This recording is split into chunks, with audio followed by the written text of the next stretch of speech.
Hello everyone, welcome to the next video on data structure and algorithm. In this video, we'll discuss one more sorting mechanism that is known as the selection sort. Now, first of all, we'll discuss why the name is selection sort. Okay, so we'll discuss through this example. Now, in the last video, we have discussed that what is the meaning of sorting mechanism. An unordered list of elements needs to be converted either into ascending order or descending order, and the mechanism is known as a sorting. So from that view, we'll discuss or we'll relate the meaning of selection sort. So why the name of the sorting mechanism is selection sort? In this array, we are selecting this element. Okay, the first element I am selecting as the smallest one. Okay, that is my assumption. Okay, or I am telling that I am selecting this particular element as the smallest one. Okay, we'll see the entire procedure step by step, but before that I'm telling you that once the selection is done by the user, from the rest of the elements I have to find the smallest element. Okay, or from the entire array I have to find the smallest element. What is the smallest element? So I'll get 1. Okay, so that means if whatever I have selected earlier is not equivalent whatever I'm getting, then I have to swap both the values. Okay, so I'll get what? Now 1 2 5 4 3. Okay, so in this procedure what I am doing, actually I am selecting one value and then checking whether that selection is correct or not. If my selection is wrong, then I'll find another smallest element. Then I have to swap the original value with my selected value. But if my selection is correct, then no need of any swapping of values. Okay, so as we are fine doing the sorting procedure by selecting one of the element by the user, so the sorting mechanism is known as a selection sort. Okay, so let's discuss in depth what is the procedure to sort the elements by using selection sort. Okay, so suppose this is an array with an index 0 1 2 3 4. Okay, so in the first iteration I am assuming smallest equal to 5, or the value at index 0 is the smallest one. Okay, so I'll start comparing from the next index, that is index number 1. Okay, so what I'll compare now, if I want to sort the values in ascending order, then the leftmost position should get the minimum value.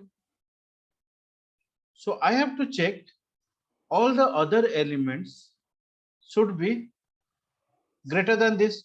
If I am getting any less value, then that value needs to be present before this selected value. Okay, so I am comparing 2 with 5. Now initially I have assumed that smallest equal to 5, but whenever I have compared 2 with 5, now I am getting 2 is less than 5. So 2 is less than 5 means my smallest variable got updated, and this one is pointed by smallest. Okay, after that I'll select the next value and I'll compare the smallest one. That means I'll compare with 2. So 1 less than 2. Again, I'm getting one more smallest value than the smallest one.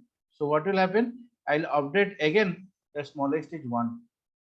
Okay. So then 1 less than 2 is true. So smallest equal to 1. Then I'll select the next value 4. 4 I'll compare with 1. 4 less than 1. False. That means 4 is greater than 1. So that means my smallest variable is not going to be updated. The same one will be my smallest. Okay. After that, I'll check 3. 3 I'll compare with the smallest one. 3 is again greater than 1. So that means my smallest value is still 1. Okay. You can see here 4 greater than 1 we have compared. So same smallest value is continuing. 3 I have compared with the smallest one. Same smallest value is continuing. Okay, once all my comparisons are over, then I'll check what I have selected. Now 5 I have selected, or I have assumed that 5 was the smallest value. But what I am getting? I am getting 1 is actually the smallest value. So then a simple procedure I'll follow. I'll swap the values of assumed index and what I am getting as the smallest one. Okay. Once I'll do the process, swapping of 5 and 1, I'm getting 1, then 2, then 5, then 4, then 3. This is the first iteration got over. And after the first iteration, what the conclusion I'm getting, the smallest value of the array or the list is coming to its original position or the right position of the list or of the array. Okay, so hope everyone has understood how the first iteration we have done. Anybody who has not understood, let us go to the second iteration. Okay, so in the second iteration, we'll give the input what the result we are getting in the first iteration. Clear? So already this value has been sorted. So we are not considering in the sorting process. Clear? So I am considering or I am selecting this one is the smallest one. Okay, I am assuming. So smallest equal to 2. Clear? What I need to do, I'll compare all the values up to that index. Clear? So first I'm comparing 5. 5 is greater than 2. True. So still this is my smallest. Okay. After that, I'll select 4. 4 greater than 2. True. Then still the same variable or value, whatever I have selected is the smallest one. After that, I'm checking again 3. 3 less than 2 false. That means 3 is greater than 2. So that means same smallest value is continuing. That means in this iteration, whatever I have selected, now this is the correct selection or the assumption is correct. So that means no swapping is required. Okay. So whatever I have selected or I assume that this is the smallest one, that is originally the smallest one in that particular list. Okay. So what I'll get 1. Then in the second iteration, 2 has come to its original position. So in the second iteration, the second value has come to its original position. Okay. So if I'll follow the same procedure, next time I'll select this one, I'll compare these two values. In the next iteration, I'll select this one, then I'll compare with this one. Okay. That means in every iteration, one value is getting sorted. So if there are 5 elements are available, then how many number of iterations I have to follow? 4 number of iterations, one less.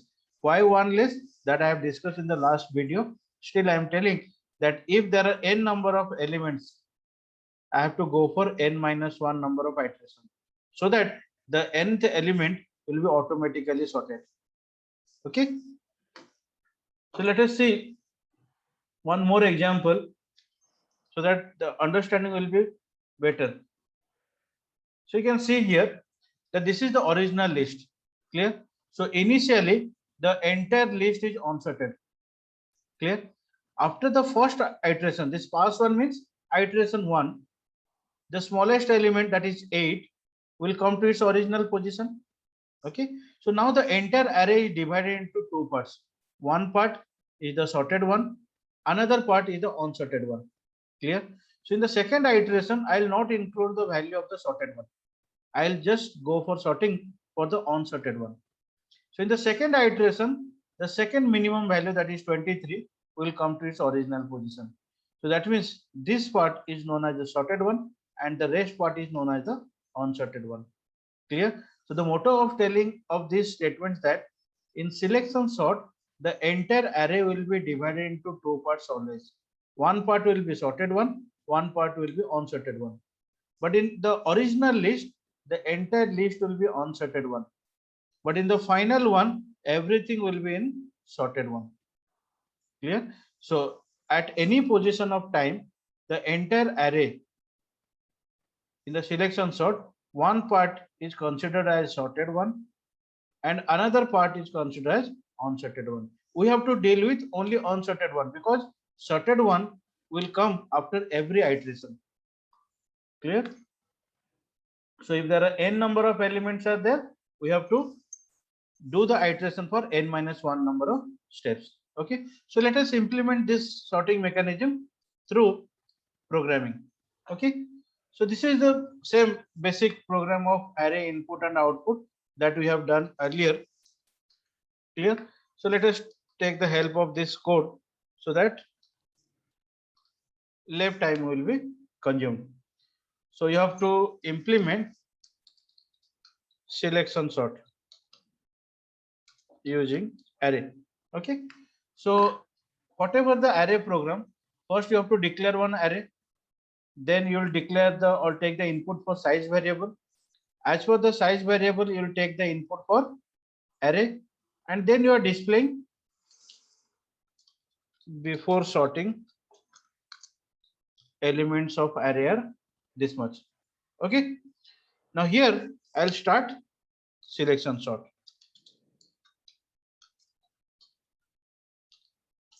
Clear? So like bubble sort, here also I'll take the help of two loops. Okay. And whatever we have discussed, that one loop will be used for number of iterations and the inner loop is for the comparison. So if I'll write down the number of iterations like bubble sort, I'll write down I equal to 0, I less than size minus 1. Why size minus 1? So that already we have done the raw work in the last example. Still I'm telling you that we are taking the example of multiple random unsorted values. Okay.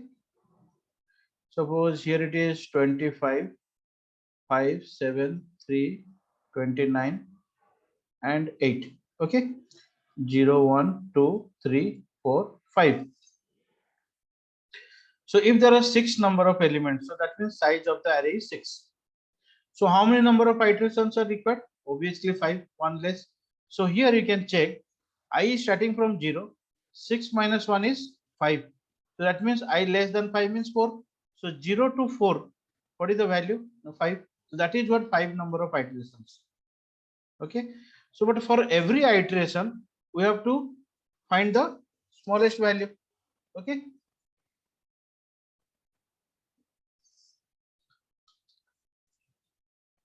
So I am assuming that the ith index is the minimum one. That is my assumption.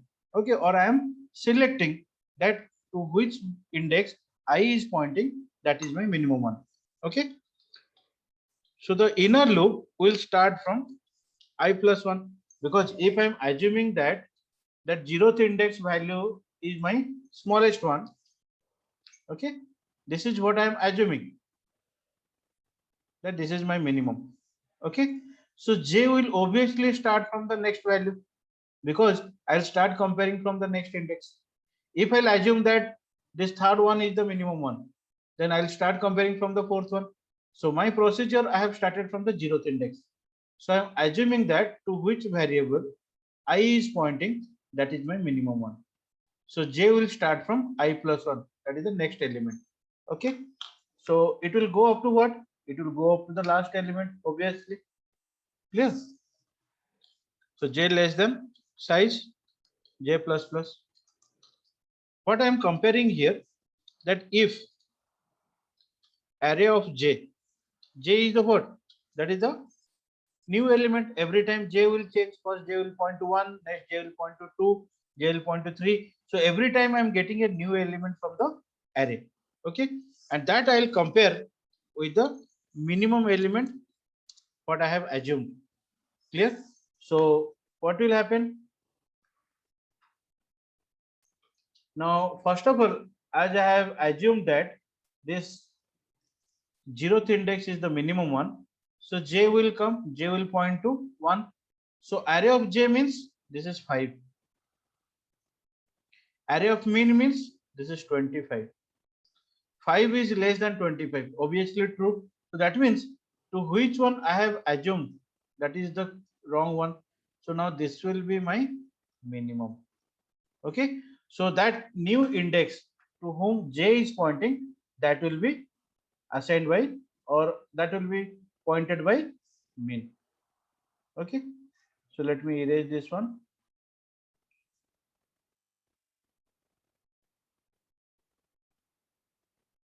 Okay.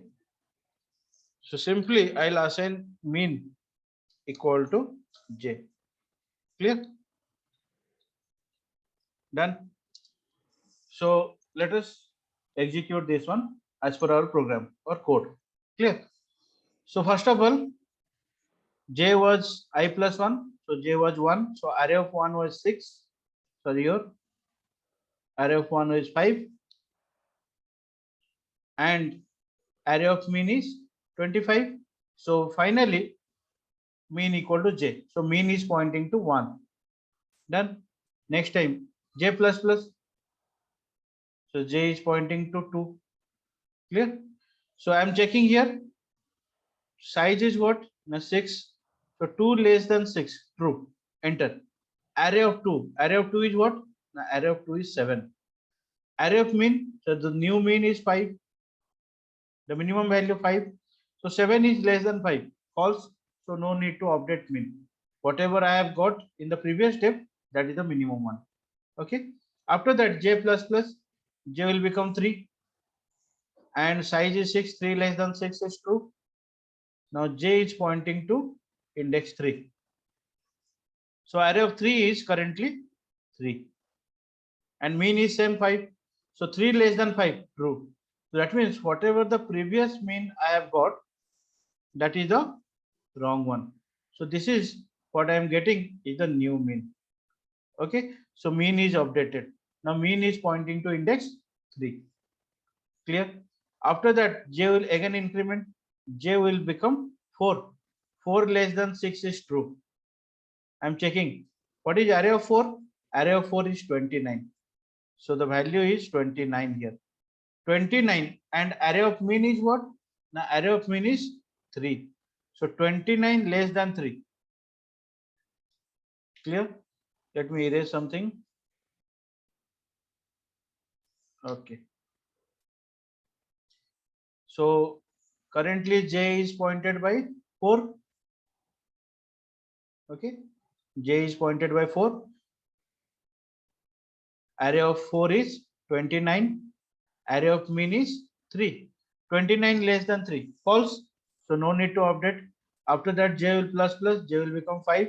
5 less than 6 is true. Come inside. This is 8. 8 less than 3. False. So after that, j will be outside. That means j will become 6. 6 less than 6 is false. Clear? Now you can check here.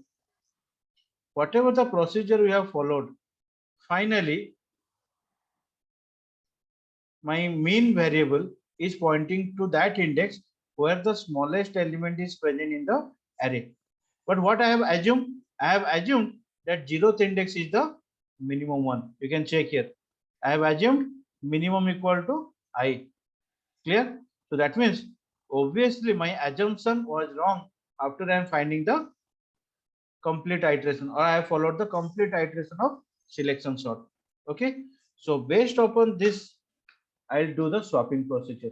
Clear? So I'll go for swapping after completion of the one single iteration. So the inner loop completion means one single iteration is over.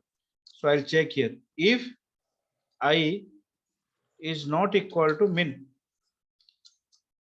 Clear? Because I have assumed I as the minimum one. After the iteration, I'll check whether my assumption is correct or not. If not, that means whatever I have assumed is not the right answer. Mean is something different. Clear? So I have to swap the values. Array of I will be swapped with array of min.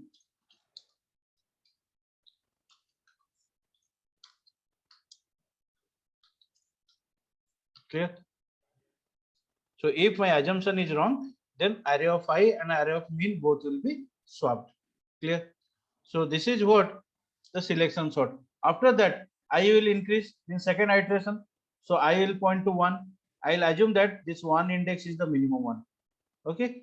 So after this swapping, what will happen? My 3. Clear? So 3 will come here and 25 will come here. So I'll get what? Now 3, 5, 7, 25, 29, 8. Okay. After that, this is 1 index, 0 index, 2 index, 3, 4 and 5. I will point to 1.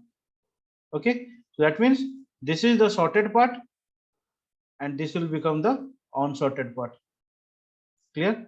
So I'll consider from this one to this one. I'll just ignore this one because this is already sorted. So if I is pointing to 1, I'll assume that mean is also 1. And I'll start comparing from the second index till the last. Okay. Again, I'll find the smallest one. I'll check whether my assumption is wrong or correct. If my assumption is correct, then no swapping is required.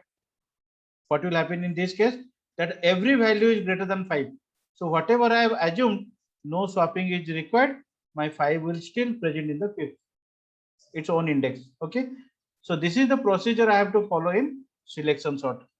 Clear? So after n minus 1 number of steps, that is the total size minus 1, finally I'll get the elements in the sorted order. Okay. So let us print the values.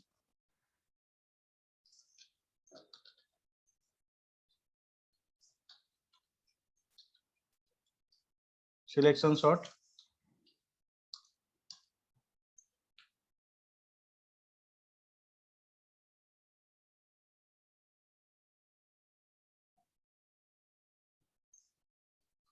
Okay. So suppose 6 elements I need to put for 15, 25, 14, 3, 65, 47. Okay. You can check here before sorting, random elements are there, unsorted elements. But after sorting, whenever you are applying selection sort, then you are getting all the sorted values 3, 14, 15, 25, 47, 65. All are in ascending order. Okay. So hope everyone has understood. If not, then just go through the code again and try to implement that. Okay. So the brief of selection sort, this sorting algorithm is an in-place comparison based algorithm because you are selecting a particular place, assuming that that is the minimum one, and rest of the values you are comparing with that. Okay. So the list is divided into two parts, the sorted part at the left end and the unsorted part at the right end. And then you are focusing only on the unsorted part and you are ignoring the sorted one. The smallest element is selected from the unsorted array. You are assuming that and swapped with the leftmost element. What is the value you have assumed earlier? Okay. And that element becomes the part of the sorted array. Clear? Now these are the steps. You are first assuming that the zeroth index is the minimum one. Then search the minimum elements in the list. Swap with value at location min and increment min to the point to the next element. Okay. And the same procedure you have to repeat until the list is sorted. So hope these steps are convenient to you and you are understanding it because we have written the program and you have implemented the same thing. Clear? So thank you everyone for watching this.